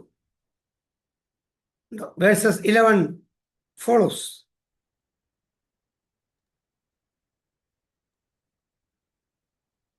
ഓക്കെ, ഭക്ഷണത്തിനുള്ള ആടുകളെ പോലെ നീ ഞങ്ങളെ ഏൽപ്പിച്ചു കൊടുത്തു, ജാതികളുടെ ഇടയിൽ ഞങ്ങളെ ചിഹ്നിച്ചിരിക്കുന്നു. 11 എഫ് എന്ന് ഉദ്ദേശിക്കുന്നത് 12ാമത്തെ വാക്യം. നീ നിന്റെ ജനത്തെ വില വാങ്ങാതെ വിൽക്കുന്നു, അവരുടെ വില കൊണ്ട് സമ്പത്ത് വർദ്ധിപ്പിക്കുന്നതുമില്ല. ഓക്കെ, അപ്പൊ നോക്കൂ, എന്താണ് അവരനുഭവിക്കുന്ന പ്രതിസന്ധികൾ. 13 മുതൽ 16 വരെയുള്ള വാക്യങ്ങളിൽ അവരനുഭവിച്ച ആ വിഷമം ആ സങ്കീർത്തനത്തിൽ തന്നെ പറഞ്ഞിട്ടുണ്ട്. നീ ഞങ്ങളെ അയൽക്കാർക്ക് അപമാന വിഷയവും ചുറ്റുമുള്ളവർക്ക് നിന്നയും പരിഹാസവുമാക്കുന്നു. നീ ജാതികളുടെ ഇടയിൽ ഞങ്ങളെ പഴഞ്ചൊല്ലിനും വംശങ്ങളുടെ നടുവിൽ തലക്കൊലുക്കത്തിനും വിഷയം ആക്കുന്നു. നിന്ദിച്ച് ദുഷിക്കുന്നവരുടെ വാക്ക് ഹേതുവായും ശത്രുവിന്റെയും പ്രതികാരകന്റെയും നിമിത്തവും എന്റെ അപമാനം ഇടപെടാതെ എന്റെ മുമ്പിൽ ഇരിക്കുന്നു. എന്റെ മുഖത്തെ ലജ്ജ എന്നെ മൂടിയിരിക്കുന്നു. എത്ര ക്ലിയർ ആയിട്ടാണ് ആ സമയത്തെ സങ്കടങ്ങളെ കുറിച്ച് പറയുന്നത് ഉണ്ടോ. അപ്പൊ നമുക്ക് ലൈഫ് സിറ്റുവേഷൻ കിട്ടും ഈസി ആയിട്ട്. ഇതായിരുന്നു അവരനുഭവിച്ചതായ പ്രതിസന്ധികൾ. അവരെ കാണുന്നവരെല്ലാം അവരെ പരിഹസിക്കുകയാണ്. അപ്പോൾ തന്നെ ഞങ്ങളെ അയൽക്കാർക്ക് അപമാന വിഷയം ചുറ്റുമുള്ളവർക്ക് നിന്നയും പരിഹാസവുമാക്കി മാറ്റി. നിന്ദിച്ച് ദുഷിക്കുന്നവന്റെ വാക്ക് ഹേതുവായും ശത്രുവിന്റെയും പ്രതികാരകന്റെയും നിമിത്തമായും എന്റെ അപമാനം ഇടപെടാതെ എന്റെ മുമ്പിൽ എന്റെ മുഖത്തെ ലജ്ജ എന്നെ മൂടിയിരിക്കുന്നു. ഇതൊക്കെയും ഞങ്ങൾക്ക് ഭവിച്ചു. ഇതൊക്കെയും ഞങ്ങൾക്ക് ഭവിച്ചു എന്നവിടെ രേഖപ്പെടുത്തിയിരിക്കും. വേഴ്സസ് 17F 18ാമത്തെ വാക്യം കൂടെ നോക്കിയേ. എന്താ ഉപയോഗിച്ചു? നീ ഞങ്ങളെ കുറുക്കന്മാരുടെ സ്ഥലത്ത് വെച്ച് തകർത്ത് കളയുവാനും, നീ ഞങ്ങളെ കുറുക്കന്മാരുടെ സ്ഥലത്ത് വെച്ച് തകർത്ത് കളയുവാനും, കൂരിരുട്ടുകൊണ്ട് ഞങ്ങളെ മൂടുവാനും തക്കവണ്ണം ഞങ്ങളുടെ ഹൃദയം പിന്തിരികയോ ഞങ്ങളുടെ കാലടികൾ നിന്റെ വഴി വിട്ടുമാറുകയോ ചെയ്തിട്ടില്ല. കൂരിരുട്ടുകൊണ്ട് ഞങ്ങളെ മൂടുവാൻ തക്കവണ്ണം അവരുടെ ലൈഫ് സിറ്റുവേഷൻ നമുക്കൊന്ന് മനസ്സിലാക്കാനായിട്ട് കഴിയുക. അപ്പോൾ ഞങ്ങളുടെ ഹൃദയം പിന്തിരിയുകയോ ഞങ്ങളുടെ കാലടികൾ നിന്റെ വഴി വിട്ടു മാറുകയോ ചെയ്തിട്ടില്ല. അപ്പൊ ഈ സങ്കീർത്തനത്തിനകത്ത് സാമൂഹ്യ വിലാപ കീർത്തനത്തിൽ ഇതേ പശ്ചാത്തലത്തിലാണ് അവർ ഈ സങ്കീർത്തനം രചിക്കുന്നത്. അപ്പോൾ തന്നെ ഞങ്ങളുടെ ഹൃദയം പിന്തിരിയുകയോ ഞങ്ങളുടെ കാലുകൾ നിന്റെ വഴി വിട്ട് മാറുകയോ ചെയ്തിട്ടില്ല. എന്തെല്ലാം സംഭവിച്ചാലും ഞങ്ങൾ അങ്ങയെ ഉപേക്ഷിക്കുന്ന പ്രശ്നമില്ല എന്നാണ് ഇവിടെ വെച്ച് പറയുന്നത്. 22-ാം വാക്യത്തിൽ എന്താ പറയുന്നത്? നിന്റെ നിമിത്തം ഞങ്ങളെ ദിവസം പ്രതി കൊല്ലുന്നു, അർപ്പാനുള്ള ആടുകളെ പോലെ ഞങ്ങളെ എണ്ണുന്നു. നിന്റെ നിമിത്തം ഞങ്ങളെ ദിവസം പ്രതി കൊല്ലുന്നു, അറുപ്പാനുള്ള ആടുകളെ പോലെ ഞങ്ങളെ എണ്ണുന്നു. അപ്പൊ ഇവരുടെ ജീവിത പശ്ചാത്തലം എല്ലാവരാലും നിന്ദിക്കപ്പെട്ട് എല്ലാവരാലും കൈവിടപ്പെട്ട് ജീവിതത്തിലെ ചില മേഖലകളിൽ അങ്ങനെയുള്ള അനുഭവങ്ങൾ വരുമ്പോഴാണ് നമുക്കത് അറിയാൻ പറ്റും. ചിലപ്പോൾ നമ്മൾ പ്രസംഗത്തിലൊക്കെ പറയുമായിരിക്കും, നിന്ന വരട്ടെ, പ്രശ്നങ്ങൾ വരട്ടെ എന്നൊക്കെ നമ്മൾ പറയും. പക്ഷേ വരുമ്പോഴേ അറിയത്തുള്ളൂ പിടിച്ചു നിൽക്കാൻ പറ്റുമോ ഇല്ലയോ എന്നുള്ള കാര്യം. പറയാൻ എളുപ്പമാണേ ഉള്ളൂ, നിന്ന വന്നോട്ടെ, പരിഹാസം വന്നോട്ടെ. ആരെങ്കിലും നമ്മളെ നിന്ദിക്കുമ്പോഴും പരിഹസിക്കുമ്പോഴും നമ്മൾ ചിലപ്പോൾ ആ വാക്യമൊക്കെ മറന്നുപോകും. അതാണ് മറുവശം. നമുക്ക് ചിലപ്പോൾ സഹിക്കാൻ വയ്യാതെ വരും. അങ്ങനെ വരും, നമ്മൾ ചിലപ്പോൾ വല്ലതും തിരിച്ചു പറയേണ്ടി വരും. അപ്പോൾ നമ്മൾ അതുവരെ ആർജിച്ചെടുത്ത ദൈവകൃപ അവിടെ കൊണ്ട് ചോർന്നു പോവുകയാണ്. അപ്പൊ ഈ ലൈഫ് സിറ്റുവേഷൻ എത്ര ക്ലിയർ ആയിട്ടാണ് ഇതിനകത്ത് എഴുതി വച്ചിരിക്കുന്നത്. ഇതിനകത്തൂടെ നമുക്കിത് കാണാനായിട്ട് കഴിയുന്നു. ഓക്കെ, അങ്ങനെയെങ്കിൽ നമ്മൾ വളരെ ഗൗരവമായി ചിന്തിക്കുന്ന ഒരു കാര്യമാണ് ഈ വിലാപ കീർത്തനങ്ങളുടെ 2 ഭാഗങ്ങൾ. ഒരു വാക്കൂടെ പറഞ്ഞ് അടുത്ത സെക്ഷനിലേക്ക് പോവുക.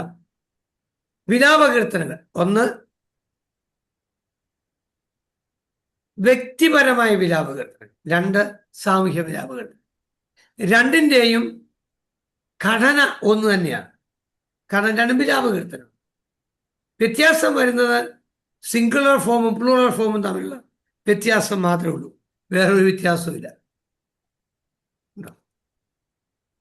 നിങ്ങൾ 69-ാം സങ്കീർത്തനം ഒരു നിമിഷം എടുക്കാം. Psalm 69.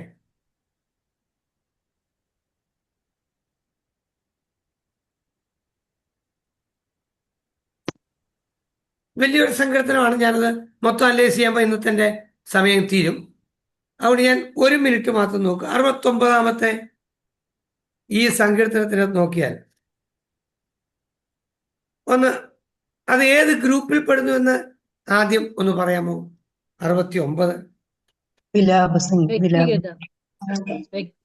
ഇൻഡിവിജ്വൽ വിലാപം. ഓക്കെ, 2 ആൻസർ ശരി തന്നെയാണ്. വിലാപകീർത്തനമാണ്. അപ്പോൾ തന്നെ ഇൻഡിവിജ്വൽ ലാമെന്റേഷനാണ്, അല്ലെ ലാമെന്റാണ്, ആൻഡ് ഇൻഡിവിജ്വൽ ലാമെന്റ്. അപ്പൊ ഇത് വ്യക്തിപരമായ ഒരു വിലാപകീർത്തനമാണ്. ആ പറഞ്ഞ ആൻസറും ശരി തന്നെയാണ്, അബ്സല്യൂട്ട്ലി കറക്റ്റ്. കാരണം എന്താന്ന് ചോദിച്ചാൽ, ദൈവമേ എന്നെ രക്ഷിക്കണമെന്നാണ്. അതേസമയത്ത് ദൈവമേ ഞങ്ങളെ രക്ഷിക്കണമെന്നായിരുന്നുവെങ്കിൽ നമുക്ക് ഉറപ്പായിട്ടും പറയാമായിരുന്നു അത് കമ്മ്യൂണിറ്റി ലാമെന്റ് എന്ന് പറയാൻ, അല്ലെങ്കിൽ സാമൂഹ്യ വിലാപകീർത്തനം എന്ന് പറയാൻ. അപ്പൊ ഇത് വ്യക്തിപരമായ വിലാപകീർത്തനം. യെസ്, അടുത്തൊന്ന് വായിച്ചു നോക്കിയ, ദൈവമേ എന്നെ രക്ഷിക്കണമേ, വെള്ളം എന്റെ പാദത്തോളം എത്തിയിരിക്കുന്നു. ആ ഞാൻ നിലയില്ലാത്ത ആഴമുള്ള ചേറ്റിൽ താഴുന്നു, ആഴമുള്ള വെള്ളത്തിൽ ഞാൻ മുങ്ങിപ്പോകുന്നു, പ്രവാഹങ്ങൾ എന്നെ കവിഞ്ഞൊഴുകുന്നു. ഓക്കെ, അപ്പൊ ഒരു കാര്യം ചെയ്തോളൂ. ഈ 69-ാം സങ്കീർത്തനം 69-ാം സങ്കീർത്തനം ഒന്ന് തൊട്ട് അതിനകത്ത് 36 വാക്യങ്ങളേ ഉള്ളൂ. ഈ 36 വാക്യങ്ങൾ നിങ്ങൾ ഇന്നത്തെ ക്ലാസ് കഴിഞ്ഞ് പല ടൈം സോണാണ്. ഇന്ത്യയിലുള്ളവർക്ക് മാത്രമേ ഉള്ളൂ 10 മണിയാകത്തുള്ളൂ. ഇന്ത്യയിലല്ലാത്തവർക്ക് ആർക്കും 10 മണിയാകുന്നില്ല. ഇന്ത്യയിലുള്ളവർ ഉടൻ വായിച്ചില്ലേലും ബാക്കിയുള്ളവർ ഇത് കഴിഞ്ഞ് ഈ 36 വാക്യങ്ങളൊന്ന് വായിച്ചു നോക്കണം. ഇതൊന്ന് വായിച്ചു നോക്കിയിട്ട് വിലാപകീർത്തനങ്ങളുടെ ഇലവൻസ് നമ്മൾ പഠിച്ചിട്ടുണ്ട്. എല്ലാം ഓർമ്മയുണ്ടെന്ന് കരുതുന്നു. ഇല്ലേ ബൈഹാർട്ട് ചെയ്യണം. അതൊക്കെ അങ്ങ് ഹൃദയസ്ഥമാക്കണം. ഇൻവൊക്കേഷൻ, ലാമെന്റേഷൻ, പെറ്റീഷൻ, മോട്ടിവേഷൻ, അല്ലെങ്കിൽ ഓത്ത്, പ്രതിജ്ഞ, divine response and expression of confidence ഉണ്ടോ? അങ്ങനെ നിങ്ങൾ ഇരുന്ന് അനലൈസ് ചെയ്യണം 69-ാം സങ്കീർത്തനം. അത് നിങ്ങൾക്ക് വിട്ടുതരികയാണ്. അതൊരു അസൈൻമെന്റ് ആയിട്ട് പരിഗണിക്കുക. സാം 69 നമ്മൾ ഈ പഠിച്ച മെത്തേഡിൽ നിങ്ങൾ ഡിവൈഡ് ചെയ്യുക. ഏതെങ്കിലും ഒരു ഇലമെന്റ് നിങ്ങൾക്ക് ഇല്ലെന്ന് തോന്നുകയാണെങ്കിൽ അവിടെ ആ ഇലമെന്റ് ഇല്ലെന്ന് എഴുതി വെച്ചാൽ മതി, നോ പ്രോബ്ലം. ഇപ്പൊ ഡിവൈൻ റെസ്പോൺസ് നിങ്ങൾ ഒത്തിരി നോക്കിയിട്ട് അതിനകത്തില്ലേ, എഴുതിയാൽ മതി no divine response, no problem. അപ്പൊ ഈ 38 വാക്യങ്ങൾ നിങ്ങൾ ശരിയായും മനസ്സിലാക്കുക. ഞാൻ നെക്സ്റ്റ് സെക്ഷനൂടെ അല്പസമയം കൂടെ നമുക്കുണ്ടല്ലോ, ബാക്കി ചിലപ്പോൾ അല്പം കൂടെ നമ്മൾ പഠിപ്പിക്കേണ്ടി വരുമെങ്കിലും നെക്സ്റ്റ് വൺ ഈ താങ്ക്സ് ഗീവിംഗ് സാംസ്. താങ്ക്സ് ഗീവിംഗ് സാംസ്. താങ്ക്സ് ഗീവിംഗ് എന്ന് പറയുമ്പോൾ ഈ സ്തോത്രഗീതം എന്ന് വേണം മലയാളത്തിൽ പറയാൻ. നമ്മൾ താങ്ക്സ് എന്ന് പറയുന്നത് നന്ദി എന്നാ പറയുന്നത്. നന്ദി അർപ്പണ സങ്കീർത്തനം അല്ലെങ്കിൽ നന്ദി സൂചിത സങ്കീർത്തനം, അതിന് പറയുന്ന നല്ല പേരാണ് സ്തോത്രഗീതങ്ങൾ. സ്തോത്രഗീതങ്ങൾ ശ്രദ്ധിക്കുക. അപ്പൊ സ്തുതിഗീതങ്ങളും സ്തോത്രഗീതങ്ങളും രണ്ടും രണ്ടാണ്. സ്തുതിഗീതം നിങ്ങൾ പഠിച്ചു കഴിഞ്ഞാൽ നിങ്ങൾ ഇനി തെറ്റിക്കുകയില്ല എന്ന് ഞാൻ വിശ്വസിക്കുന്നു. അതായത് ദൈവം നന്മ ചെയ്താലും നന്മ ചെയ്തില്ലെങ്കിലും അവൻ മാത്രമാണ് സ്തുതിക്ക് യോഗ്യൻ. അതാണ് സ്തുതിഗീതങ്ങൾ. എന്നാൽ സ്തോത്രഗീതം എന്ന് പറഞ്ഞാൽ അതിന്റെ ഇംഗ്ലീഷ് പദം തന്നെ കേൾക്കുമ്പോൾ നമുക്ക് മനസ്സിലാകും താങ്ക്സ് ഗീവിംഗ് സാംസ് ആണ്. ദൈവം നമുക്ക് വേണ്ടി ചെയ്ത എന്തോ ഒരു നന്മയ്ക്ക് വേണ്ടി, ദൈവം ചെയ്ത ഒരു പ്രവൃത്തിക്ക് വേണ്ടിയുള്ള നന്ദി അർപ്പണമാണ് സത്യത്തിൽ താങ്ക്സ് ഗിവിംഗ്. എങ്ങനെയാ നമുക്കിത് മനസ്സിലാക്കാനായിട്ട് കഴിയുന്നത്? ഞാൻ ഈ മെനി ഓഫ് ദി IL എന്ന് എഴുതി വെച്ചത്, IL stands for individual lament. വ്യക്തിപരമായ വിലാപ കീർത്തനങ്ങൾ എല്ലാം തന്നെ അവസാനിക്കുന്നത് ചിലപ്പോൾ ചില പ്രതിജ്ഞയോടുകൂടിയായിരിക്കും. അതാണ് പറഞ്ഞത് many of the IL ends with in fact a oath of praise. ഒരു സത്യപ്രതിജ്ഞയോടുകൂടി ആയിരിക്കും മിക്കവാറും വിലാപകീർത്തനങ്ങളൊക്കെ അവസാനിക്കുന്നത്. ആൻ എക്സ്പ്രഷൻ ഓഫ് കോൺഫിഡൻസ് അതിനകത്തുണ്ടാവും. നിങ്ങൾ സങ്കീർത്തനം 3-ന്റെ 7-8 വാക്യങ്ങളൊന്ന് വായിച്ചു നോക്കിയാൽ 7 and 8. 7 follows. 7 and 8. എഴുന്നേൽക്കണമേ, എന്റെ ദൈവമേ എന്നെ രക്ഷിക്കണമേ. നീ എന്റെ ശത്രുക്കളെയൊക്കെയും ചകിട്ടത്തടിച്ചു.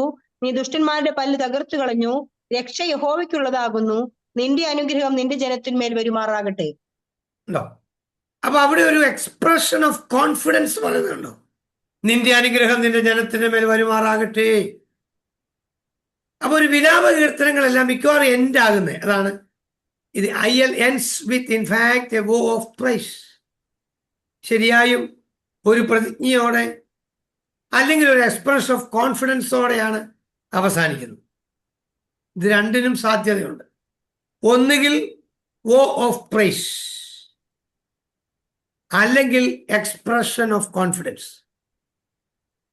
ഇപ്പൊ സങ്കീർത്തനം 3 അവസാനത്തെ വാക്യം വായിച്ചപ്പോൾ നമുക്ക് മനസ്സിലായി ഇത് എക്സ്പ്രഷൻ ഓഫ് കോൺഫിഡൻസ് ആണ്. 5-ാം അധ്യായത്തിന്റെ 12-ാം വാക്യം വായിച്ചു നോക്കി. യഹോവേ, നീ നീതിമാനെ അനുഗ്രഹിക്കും, പരിച കൊണ്ടെന്ന പോലെ നീ ദയ കൊണ്ട് അവനെ മറയ്ക്കും. അത് ഒരു എക്സ്പ്രഷൻ ഓഫ് കോൺഫിഡൻസ് ആണോ വോ ഓഫ് പ്രൈസ് ആണോ?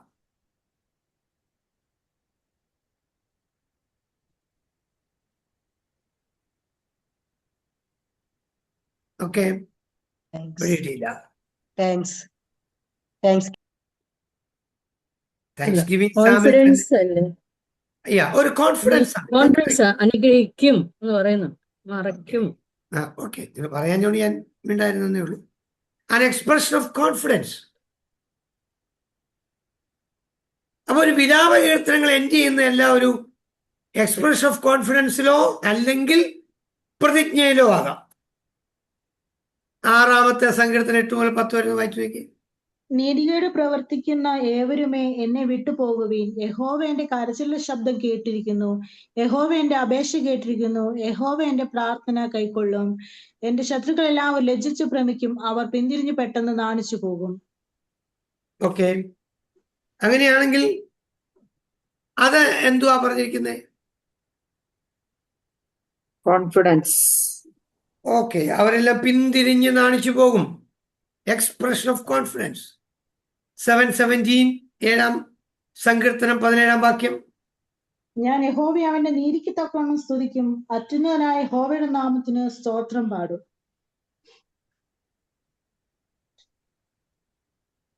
അത് എക്സ്പ്രഷൻ ഓഫ് കോൺഫിഡൻസ് ആണോ വോ ഓഫ് പ്രൈസ് ആണോ? ഓ പ്രൈസ് ആണ്.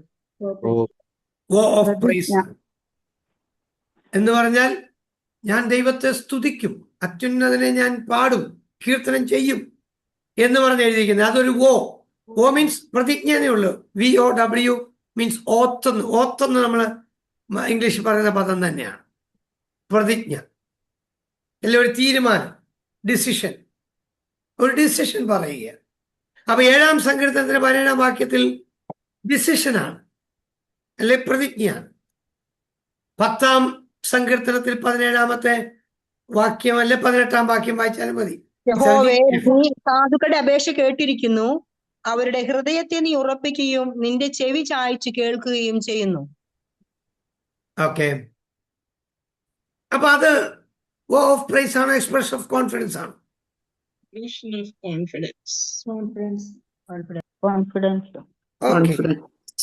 കോൺഫിഡൻസ് ആണ്.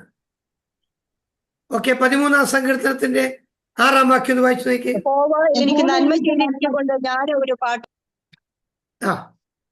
Expression of confidence. പാട്ട് പാടും. ഓയാണ് പ്രതിജ്ഞ. ഓക്കെ,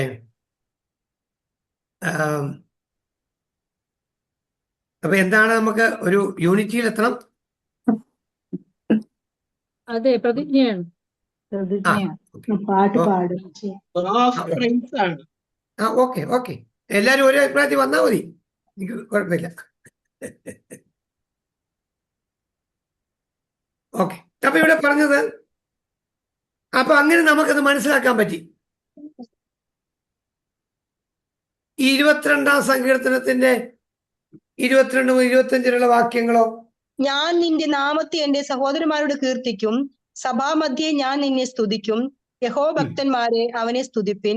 യാക്കോബിന്റെ സകല സന്തതിയുമായുള്ളവരെ അവനെ മഹത്വപ്പെടുത്തുവിൻ. ഇസ്രയേലിന്റെ സർവ സന്തതിയുമായുള്ളവരെ അവനെ ഭയപ്പെടുവിൻ. അരിഷ്ടത അവൻ നിരസിച്ചില്ല, വെറുത്തതുമില്ല. തന്റെ മുഖം അവന് മറച്ചതുമില്ല. തന്നെ വിളിച്ചപേക്ഷിച്ചപ്പോൾ കേൾക്കുകയത്രേ ചെയ്തത്. മഹാസഭയിൽ എനിക്ക് പ്രശംസ നിങ്കൽ നിന്ന് വരുന്നു. അവന്റെ ഭക്തന്മാർ കാണുകെ ഞാൻ എന്റെ നേർച്ചകളെ കഴിക്കും. ഓക്കെ, അപ്പൊ ഇവിടെ ഏതാണ് വന്നിരിക്കുന്നത്? 25-ാം വാക്യം പ്രതിജ്ഞയാണ്. ഉണ്ട്, കോൺഫിഡൻസ് ഉണ്ട്. രണ്ടും അതിനകത്തുണ്ട്. അത് കറക്റ്റ് ആൻസർ. രണ്ടും അതിനകത്തുണ്ട്. എക്സ്പ്രഷൻ ഓഫ് കോൺഫിഡൻസും ഉണ്ട്, പ്രതിജ്ഞയുമുണ്ട്. ഓക്കെ, അപ്പം ഞാൻ സാറ്റിസ്ഫൈഡ് ആയി. നിങ്ങളിപ്പോ ഇത് സംഗതി മനസ്സിലായല്ലോ. അപ്പൊ ഒരു സങ്കീർത്തനത്തിന് പ്രത്യേകിച്ച് IL ഞാൻ എഴുതിയിരിക്കുന്നത്, പിന്നെ മറന്നുപോകല്ലേ, വിട്ടുപോകല്ലേ. I stands for individual, L stands for lament. വ്യക്തിപരമായ വിലാപ കീർത്തനങ്ങൾക്ക് അതിന്റെ എൻഡ് ഒന്നുകിൽ ഒരു പ്രതിജ്ഞ ആയിരിക്കാം, അല്ലെങ്കിൽ കോൺഫിഡൻസ് ആയിരിക്കാം, അല്ലെങ്കിൽ രണ്ടും കൂടെ ആയിരിക്കാം. No problem. ഓക്കെ, 22-ന്റെ 26 ഇനി വായിക്കണമെന്നില്ല. അത് എക്സ്പ്രഷൻ ഓഫ് കോൺഫിഡൻസ് ആയിരിക്കും. ഓക്കെ, കാരണം വീണ്ടും അത്രയും ടൈം കളയണ്ട. അങ്ങനെയാണെങ്കിൽ താങ്ക്സ് ഗീവിംഗ് സാംസ് എന്ന് പറയുന്ന നന്ദി സൂചിത സങ്കീർത്തനങ്ങൾ അല്ലെങ്കിൽ സ്തോത്ര സങ്കീർത്തനങ്ങൾ എന്ന് പറയുമ്പോൾ നിങ്ങൾ ശ്രദ്ധിക്കൂ, this is also in 2 types. 2 വിധത്തിൽ ഉണ്ട്. ഒന്ന് individual thanks giving, 2 community thanks giving. വ്യക്തിപരമായ സ്തോത്രഗീതങ്ങളുണ്ട്, സാമൂഹ്യപരമായ സ്തോത്രഗീതങ്ങളുമുണ്ട്. അപ്പൊ സ്തുതിഗീതവും സ്തോത്രഗീതവും നമ്മൾ വ്യത്യാസം ആദ്യം നമ്മൾ ഒന്ന് മനസ്സിലാക്കുക. സ്തോത്രം പറയുക എന്ന് പറഞ്ഞാൽ സത്യത്തിൽ നന്ദി പറയുക എന്നാണ്. നന്ദി അറിയിക്കുക. നന്ദി നമ്മൾ പറയും. നന്ദി പറയുന്ന കാര്യത്തിൽ പ്രത്യേകിച്ച് മലയാളികൾ ഒത്തിരി പിശുക്കരാണ്. വിദേശത്തൊക്കെ ചെന്ന് കഴിഞ്ഞാൽ ഏത് കാര്യത്തിനും അവർ നന്ദി പറയുന്നവരാണ്. ഒരു അമേരിക്കക്കാരൻ, ഇപ്പം അമേരിക്കക്കാരൻ നമ്മുടെ സഭയിൽ വന്നു ഒരു സ്ക്രിപ്ചർ പോർഷൻ പറഞ്ഞെന്ന് വിചാരിക്കുക. ബൈബിളിൽ ഒരു പോർഷൻ പറഞ്ഞു. നമ്മളത് എടുത്ത് വായിക്കുന്നു. നമ്മളത് എടുത്ത് വായിച്ചു കഴിഞ്ഞാൽ ഉടൻ വിദേശീയനാണെങ്കിൽ എന്ത് പറയുന്നറിയാവോ? Thank you sister, thank you brother എന്നവർ പറയും. നമ്മൾ പറയില്ല. നമ്മൾ ഈ നന്ദി പറയുന്നതിന് ഭയങ്കര ബുദ്ധിമുട്ടുള്ളവരാ. പക്ഷെ അവരങ്ങനെയല്ല. അവരേത് കാര്യത്തിനും നന്ദി പറയും. ഒരു ഗ്ലാസ് വെള്ളം കുടിക്കാൻ കൊടുത്താൽ മതി, thank you brother, thank you sister എന്നവർ പറഞ്ഞിരിക്കും. ഉണ്ടോ? അവരത് പറയുന്ന കാര്യത്തിൽ അവർക്ക് ഒരു ലുബ്ധതയും ഇല്ല. അങ്ങ് പറയും. ഏത് കാര്യത്തിനും അവർ പറയും. നമ്മളും അങ്ങനെയൊക്കെ ഒന്ന് ശീലിക്കുന്നത് നല്ലതാണ്. ഏത് കാര്യത്തിനും താങ്ക്സ് എന്നൊന്ന് പറയുന്നതൊക്കെ നല്ലതാണ്. ഈ പണ്ട് സ്വർഗത്തില് ഒരു മനുഷ്യൻ ഇങ്ങനെ ചെന്നെന്നാ പറയുന്നത്. സ്വപ്നമാണ്, അല്ലെങ്കിൽ താൻ കിടന്ന് മയക്കത്തി കാണുക. അങ്ങനെ മേളിൽ ചെന്ന സമയത്ത് ആദ്യത്തെ അവിടെ ചെന്ന് 2-3 മുറിയുണ്ട്. ആദ്യത്തെ മുറി ചെന്നപ്പോൾ ഈ ദൂതന്മാർക്ക് ഇരിക്കാൻ നേരമില്ല. അവർ ഓടുക, ഭയങ്കര ഓട്ടം. ഒരാൾ അങ്ങോട്ട് ഓടുന്നു, ഒരാൾ ഇങ്ങോട്ട് വരുന്നു, ഒരാളവിടെ കസര ഇരിക്കുന്നു, ഒരാളവിടെ മേശയിൽ ഒരു രജിസ്റ്റർ വെച്ചിട്ടുണ്ട്, അതിനകത്ത് എഴുതിക്കൊണ്ടിരിക്കുന്നു. ഭയങ്കര ബിസി. അപ്പോൾ ഇദ്ദേഹം ചോദിച്ചു, ഇതെന്താ ഇവിടെ ദൂതന്മാരെല്ലാം ഭയങ്കര ബിസി ആയിരിക്കുന്നു? ഉടനെ പറഞ്ഞു, ഇത് ഭൂമിയിലുള്ളവര് ദൈവത്തോട് പറഞ്ഞ കംപ്ലൈന്റ് രജിസ്റ്റർ ചെയ്യുന്ന മുറിയാന്ന് പറഞ്ഞു. നമ്മൾ കൊടുക്കുന്ന കംപ്ലൈന്റ് രജിസ്റ്റർ ചെയ്യണ്ടേ? അപ്പൊ ഇത് കംപ്ലൈന്റ് രജിസ്റ്റർ ചെയ്യുന്ന മുറിയാണ്. ഓക്കെ. അവിടുന്ന് അടുത്ത മുറി ചെന്നപ്പോൾ അവിടെയും ദൂതന്മാര് ഭയങ്കര ഓട്ടോ അതേപോലെ തന്നെ ബിസിയാണ്. ഉടനെ ചോദിച്ചാൽ അപ്പൊ ഇത് കംപ്ലൈന്റ് രജിസ്റ്റർ ചെയ്യുന്ന മുറിയാണോ? അല്ല, ഇതൊരു പരിഹാരം അയക്കുന്ന മുറിയാന്ന് പറഞ്ഞു. ഈ പ്രാർത്ഥിച്ചു കഴിഞ്ഞാൽ മറുപടി കൊടുക്കുമല്ലോ, മറുപടി കൊടുക്കുന്ന മുറിയാ. പ്രാർത്ഥിക്കുന്നവരെ കാലതാമസം വരുത്താൻ പറ്റുകയില്ല, ഉടൻ മറുപടി കൊടുക്കുന്നു. അപ്പൊ ആദ്യത്തെ മുറി ദൂതന്മാർ ബിസിയാ, രണ്ടാമത്തെ മുറി ബിസിയാ. 3-ാമത്തെ മുറി ചെന്നപ്പോൾ ഈ ദൂതന്മാരെല്ലാം കിടന്ന് ഉറങ്ങുക. ഇദ്ദേഹം കാണുന്ന സ്വപ്നമാണ്. എന്നോട് ദൂതന്മാർ ഉറങ്ങുമെന്നൊന്നും നിങ്ങൾ ചോദിച്ചേക്കില്ല, സ്വപ്നമാണ്. ഉടനെ ചോദിച്ചു, ഇതെന്താ ഇവിടെ ഈ ദൂതന്മാർ കിടന്ന് ഉറങ്ങുന്നത്? ഉടനെ പറഞ്ഞു, ഇത് ഈ വിശുദ്ധന്മാരുടെ ആവശ്യങ്ങൾക്ക് മറുപടി കൊടുത്തു കഴിഞ്ഞ് നന്ദി പറയുന്നത് രേഖപ്പെടുത്തുന്ന മുറിയാന്ന് പറഞ്ഞു. ആരെങ്കിലുമൊക്കെ നന്ദി പറഞ്ഞാൽ ഇതിവിടെ രേഖപ്പെടുത്തും. ഇവിടെ അങ്ങനെ വലിയ നന്ദി കിട്ടാറില്ല. അതുകൊണ്ട് ഇവിടെ ഡ്യൂട്ടി കിട്ടിയ ദൂതന്മാർക്ക് നല്ലതാ, വലിയ പണിയൊന്നുമില്ല എന്ന് അദ്ദേഹം ഇങ്ങനെ പറഞ്ഞെങ്കിലും അതെത്ര ശരിയാണെന്ന് ഞാൻ ചിലപ്പോൾ ഓർക്കാറുണ്ട്. അപ്പൊ ശ്രദ്ധിക്കണേ, അപ്പൊ നമ്മൾ നന്ദി പറയുന്ന കാര്യത്തിലും ഇച്ചിരി മുൻപിലുള്ള നല്ലതാ. നന്ദി പറയുക. നന്ദി നന്ദി എൻ ദൈവമേ, നന്ദി എൻ യേശുപര. പാടാൻ വേണ്ടി പറഞ്ഞതല്ല. നന്ദി പറയുക എന്ന് പറയുന്നത് നമുക്ക് എപ്പോഴും വലിയ ഗൗരവം കൊടുക്കേണ്ട ഒരു കാര്യമാണ്. നന്ദി പറയും. Individual Sam of thanks giving, അതാണ് ഒന്നാമത്തെ സെക്ഷൻ. ഐ ടി എന്നാണ് അതിന് നമ്മൾ ബിബ്ലിക്കലി കൊടുക്കുന്ന, പ്രത്യേകിച്ച് പോയറ്റിക്കൽ ബുക്സ് പഠിക്കുമ്പോൾ IT എന്ന് കണ്ടാൽ ഇൻഡിവിജ്വൽ താങ്ക്സ് ഗിവിംഗ് എന്നാണ്. IT ഇൻഫർമേഷൻ ടെക്നോളജി IT ഫീൽഡാണെന്ന് പറഞ്ഞു കഴിഞ്ഞാൽ നമ്മളാരും ഈ ചിന്ത നമ്മുടെ മനസ്സിൽ വരില്ല. പക്ഷെ തിയോളജി വിദ്യാർത്ഥിയെ സംബന്ധിച്ചിടത്തോളം IT എന്ന് പറയുമ്പോൾ ഓർമ്മ വരണം ഇൻഡിവിജ്വൽ താങ്ക്സ് ഗിവിംഗ് ആണ്. It means declarative psalm of praise എന്നാണ്. ഡിക്ലറേറ്റീവ്. ഞാൻ ഇവിടെ നിന്ന് ഒരു ചെറിയ ഡീവിയേഷൻ നിങ്ങൾക്ക് പറഞ്ഞുതരാം. ഹിം എന്ന് പറയുമ്പോൾ HYMN, ഹിം, അല്ലെങ്കിൽ സോങ്സ് ഓഫ് പ്രൈസ് ഉണ്ടോ, അല്ലെങ്കിൽ പ്രൈസിങ് സാംസ്. ഈ പ്രൈസിങ് സാം എന്ന് പറഞ്ഞാൽ ഡിസ്ക്രിപ്റ്റീവ് സാം ഓഫ് പ്രൈസ് ആണ്. ഡിസ്ക്രിപ്ഷൻ എന്ന് പറഞ്ഞാൽ നിങ്ങൾക്ക് അതിന്റെ അർത്ഥം അറിയാമല്ലോ, ഡിസ്ക്രിപ്ഷൻ. എന്നാൽ താങ്ക്സ് ഗിവിംഗ് എന്ന് പറഞ്ഞാൽ that is not descriptive psalm of praise, rather it is declarative psalm of praise. ദൈവം ചെയ്ത ഉപകാരത്തിന് ഡിക്ലയർ ചെയ്യുകയാണ് ഉണ്ടോ, declarative psalm of praise. Declaration, description രണ്ടാണ്.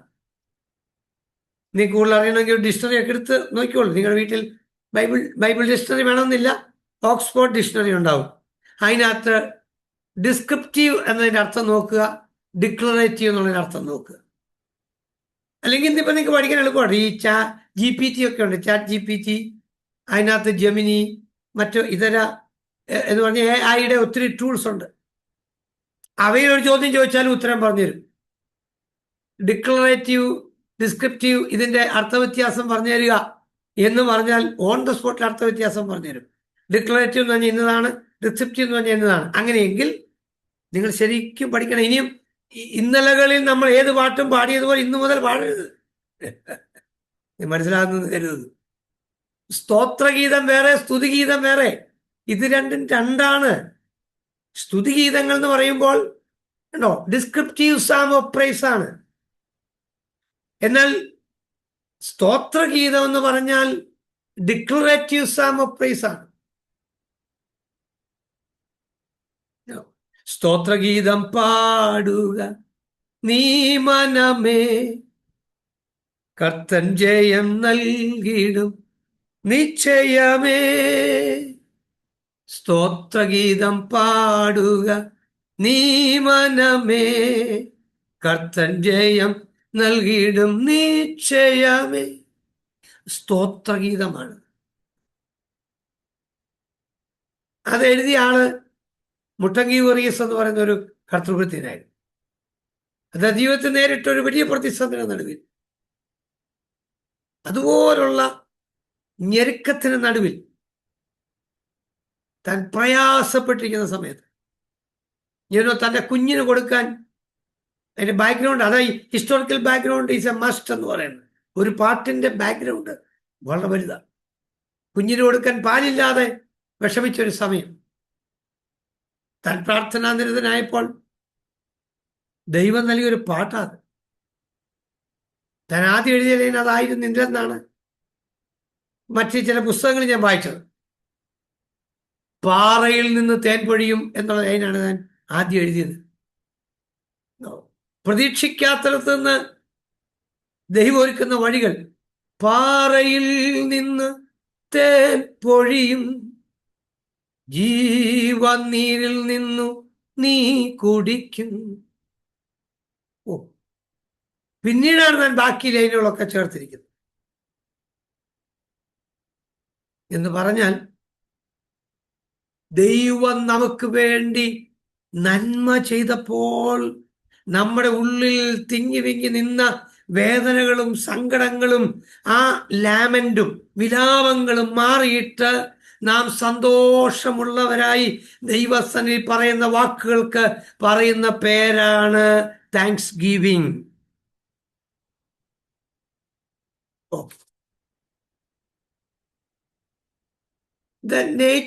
Natural sequel of individual lament എന്ന് പറഞ്ഞാൽ ഇത് പ്രധാനമായും ഇൻഡിവിജ്വൽ ലാമെന്റിൽ ഞാനിപ്പം വേദനപ്പെട്ട് കരയുന്നു എന്ന് വിചാരിക്കുക. ഞാൻ എങ്ങനെ വേദനപ്പെട്ട് കരയുമ്പോൾ ദൈവം എനിക്ക് മറുപടി തരുന്നു. അപ്പം ഈ എഴുത്തുകാരൻ പറഞ്ഞത് ഇതൊരു natural sequel of individual lament എന്ന് പറഞ്ഞാൽ വേദനകളുടെ നടുവിൽ ദൈവത്തോട് അപേക്ഷിക്കുമ്പോൾ ദൈവം ഒരു മറുപടി തരുമ്പോൾ അതിൻ്റെ ഒരു നാച്ചുറൽ സീക്വൽ ആണ് ഈ ഡിക്ലറേറ്റീവ് സാം ഓഫ് പ്രൈസ്. ഇത്രയും സങ്കീർത്തനങ്ങളാണ് താങ്ക്സ് ഗിവിംഗ് സാംസ്. 9-ാം സങ്കീർത്തനം, 18-ാം സങ്കീർത്തനം, 30-ാം സങ്കീർത്തനം, 32, 34, 40, 66, 92, 116, 118, 138. ഇത്ര നിങ്ങൾ സങ്കീർത്തനം ഇന്നൊന്ന് എഴുതിയെടുത്തു. അടുത്ത ക്ലാസ് ഇവിടെ മുതൽ അടുത്ത ക്ലാസ്സിൽ വീണ്ടും നമ്മൾ പഠിപ്പിക്കുന്നതായിരിക്കും. താങ്ക്സ് ഗിവിംഗ് സാംസിന്റെ എലമെന്റ് വരാൻ പോകുന്നുള്ള ഏത് എലമെന്റ്സ് ആണ് ഇതിനകത്തുള്ളത് നെക്സ്റ്റ് ക്ലാസ് നമുക്കത് പഠിക്കാനായിട്ട് കഴിയും. നോക്കിയേ, അങ്ങനെയാണെങ്കിൽ താങ്ക്സ് ഗിവിംഗ് സാംസ് 2 ടൈപ്പാണ്. ഒന്ന് വ്യക്തിപരമായ സ്തോത്രഗീതം, 2 സാമൂഹ്യമായ സ്തോത്രഗീതങ്ങൾ. ഇത് ഇൻഡിവിജ്വൽ ലാമെന്റിന്റെ ഒരു സീക്വലാണ്. അപ്പോൾ തന്നെ ഇത് ഡിക്ലറേറ്റീവ് സാം ഓഫ് പ്രൈസ് ആണ്, ഡിസ്ക്രിപ്റ്റീവ് സാം ഓഫ് പ്രൈസ് ആണ്. അതെ, സോങ്സ് ഓഫ് പ്രൈസ് എന്ന് പറയുന്നത്, അല്ലെങ്കിൽ പ്രൈസിങ് സാംസ്. ഇത് നമ്മൾ വ്യത്യാസം നമ്മൾ ഗ്രഹിക്കുക. നിങ്ങൾ ശ്രദ്ധിച്ചിട്ടുണ്ടോ എന്ന് അറിയത്തില്ല. സ്തുതിയും സ്തോത്രം രണ്ടാന്ന് ഞാൻ പറഞ്ഞത് നിങ്ങളുടെ ഹൃദയത്തിനകത്ത് ആഴത്തിൽ പതിയണം. സ്തുതിഗീതം വേറെ, സ്തോത്രഗീതം വേറെ. സ്തുതിഗീതത്തിനകത്ത് എന്താ പാടുന്നത്? സ്തുതി ചെയ്യുമന്നാമേ നിത്യവും നിൻ ജീവനാഥൻ യേശുവേ, ഇതുപോൽ സ്വജീവൻ തന്നൊരാത്മ സ്നേഹിതൻ വേറാരിനി. എന്താ വാക്കിനകത്ത് കൊടുത്തിരിക്കുന്നത്? ഇതുപോലെ സ്വന്തം ജീവൻ നൽകിയ ദൈവം വേറെ ഇല്ല, നമുക്കവരെ സ്തുതിക്കാം എന്നാ പാടിയത് ഉണ്ടോ? അതിനകത്ത് വേറെ കാര്യങ്ങളൊന്നും അല്ല അവിടെ പറഞ്ഞിരിക്കുന്നത്. ബഹുദൂതരുച്ച നാദമോടെ വാഴ്ത്തിടുന്ന നാഥനെ. ഇതെല്ലാം ആ ലൈൻ ഓരോന്നും നിങ്ങൾ നോക്കി, അത് സ്തുതിഗീതമാണ്. സ്തോത്രഗീതം ദൈവം നൽകുന്ന ഒരു ഉപകാരത്തിൻ്റെ പ്രതികരണം കൂടിയാണ്, മറുപടിയും കൂടിയാണ്. ഓക്കെ, തൽക്കാലം ഇവിടെ നിർത്തുന്നു. It will be continued. So hand over to Lalu sir. Praise Lord. വളരെ അനുഗ്രഹിക്കപ്പെട്ട രീതിയിൽ ക്ലാസ് എടുക്കുവാൻ കർത്താവിന്റെ ദാസനെ ഇന്നും ദൈവം സഹായിച്ചതോർത്ത് ദൈവത്തിന് സ്തോത്രം ചെയ്യുന്നു. പ്രത്യേകം നന്ദി അറിയിക്കുന്നു. ജോയിൻ ചെയ്ത എല്ലാ പ്രിയപ്പെട്ടവരെ ഓർത്ത് ദൈവത്തിന് സ്തോത്രം ചെയ്യുന്നു. നിങ്ങളെല്ലാവരെയും ദൈവം സഹായിക്കട്ടെ. പുതുതായി പല പ്രിയപ്പെട്ടവരും ജോയിൻ ചെയ്തിട്ടുണ്ട്. അവരെല്ലാം വളരെ ഹാർദവമായി ഞങ്ങൾ സ്വാഗതം ചെയ്യുന്നു. ദൈവം ഒരുമിച്ചുള്ള ദൈവവചന പഠനം ഏറ്റവും അനുഗ്രഹമായി തീരട്ടെ. ഇന്ന് ഇത്രത്തോളം നമ്മെ സഹായിച്ചുവല്ലോ. നാളെ വൈകിട്ട് കർത്താവിന്റെ ദാസൻ CB ആൻഡ്രൂസ് പാസ്റ്റർ വെളിപ്പാട് പുസ്തകം എടുക്കുന്നതായിരിക്കും. എല്ലാ പ്രിയപ്പെട്ടവരെയും ജോയിൻ ചെയ്യുക. ദൈവം എല്ലാവരെയും സഹായിക്കട്ടെ. നമുക്ക് പ്രാർത്ഥനയോടെ ആശീർവാദത്തോടെ പിരിയാം. ഇപ്പോൾ ദൈവാത്മാവ് പ്രേരിപ്പിക്കുന്ന ആരെങ്കിലും ഒരാൾ അൺമ്യൂട്ട് ചെയ്ത് പ്രാർത്ഥിച്ചാൽ. ഹല്ലേലൂയ. സ്തോത്രം സ്തോത്രം സ്തോത്രം സ്തോത്രം. മഹത്വത്തിന്റെ പ്രത്യാശയായ ദൈവമേ, അനുഗ്രഹിക്കപ്പെട്ട നല്ല രാത്രിയുടെ സമയത്തിനായി കർത്താവിന് നന്ദിയോടെ സ്തുതിക്കുകയാണ്, സ്തോത്രം ചെയ്യുകയാണ്. പരിശുദ്ധനെ 9 മണി മുതൽ കർത്താവെ സമയം വരെയും കർത്താവെ ഹല്ലേലൂയ അഭിഷിക്തം കർത്താവെ ഞങ്ങൾക്ക് വളരെ കർത്താവെ ആത്മാവിന്റെ ശക്തിയോടും നിറവോടും കൂടി കർത്താവെ പൊളിറ്റിക്കൽ ബുക്സിൽ നിന്നും കർത്താവെ ഞങ്ങളെ പഠിപ്പിപ്പാൻ കർത്താവെ സാറിന് ദൈവം അവിടുന്ന് ഹല്ലേലൂയ ഉപയോഗിച്ചല്ലോ. പരിശുദ്ധി ആത്മാവ് ദൈവമേ അവിടുന്ന് ബലപ്പെടുത്തി വെളിപ്പെടുത്തിയല്ലോ നാഥ കർത്താവേ. ഞങ്ങളുടെ അകപ്പെ ബൈബിൾ കോളേജിനായി സ്തോത്രം ചെയ്ത് പ്രാർത്ഥിക്കുന്നു പരിശുദ്ധനെ. ഹല്ലേലൂയ. ഷായി സാറിനായി സ്തോത്രം കർത്താവേ. ഹല്ലേലൂയ. ലാലി സാറിനായി സ്തോത്രം കർത്താവേ. ഞങ്ങളെ പഠിപ്പിക്കുന്ന എല്ലാ ദേവദാസന്മാർക്കായി സ്തോത്രം കർത്താവേ. ഇന്ന് രാത്രി കാലം കർത്താവേ സൂം പ്ലാറ്റ്ഫോമിലായിരിക്കുന്ന എല്ലാ കർത്താവെ ദൈവജനത്തിനായി കർത്താവ് വചനം അഭ്യസിക്കുന്ന എല്ലാ പ്രിയപ്പെട്ടവർക്കായി സ്തോത്രം. അങ്ങയുടെ വചനം പഠിച്ച് നിശ്ചയം പ്രാപിച്ചുകൊണ്ട് കർത്താവെ അങ്ങയുടെ വയൽ പ്രദേശത്ത് കൊള്ളാകുന്ന മക്കളായി തീരുവാൻ പിന്നെയും ഞങ്ങളെ സഹായിക്കണമേ. വചനത്തിന്റെ ധാരാളം വെളിപ്പാടുകളെ കർത്താവെ ഇന്ന് രാത്രി കാലം ഞങ്ങൾക്ക് വെളിമ്പി തരുവാൻ സ്വർഗം ഞങ്ങളോട് മനസ്സലിഞ്ഞല്ലോ നാഥ.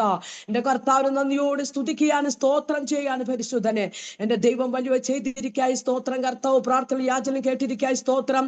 അടിയങ്ങൾക്കായി ജീവൻ തന്ന ക്രിസ്തു യേശുവിന്റെ നാമത്തിൽ പ്രാർത്ഥിക്കുമ്പോൾ കൃപ തോന്നി ഉത്തരമരുളുമാറാകണമേ. ആമേൻ ആമേൻ ആമേൻ. Thank you sister. ദൈവം സഹായിക്കട്ടെ. പിതാവായ ദൈവത്തിന്റെ സ്നേഹവും പുത്രനായ യേശു ക്രിസ്തുവിന്റെ കൃപയും പരിശുദ്ധാത്മാവിന്റെ സഹവാസവും സാന്നിധ്യവും ഇന്ന് ക്ലാസ് എടുത്ത കർത്താവിന്റെ ദാസനോടും ജോയിൻ ചെയ്ത എല്ലാ പ്രിയപ്പെട്ടവരോടും ഈ ബൈബിൾ കോളേജിന്റെ പ്രവർത്തനങ്ങളോടും ഇന്നു മുതൽ എന്നേക്കും ഉണ്ടായിരിക്കുമാറാകട്ടെ. ഇന്നും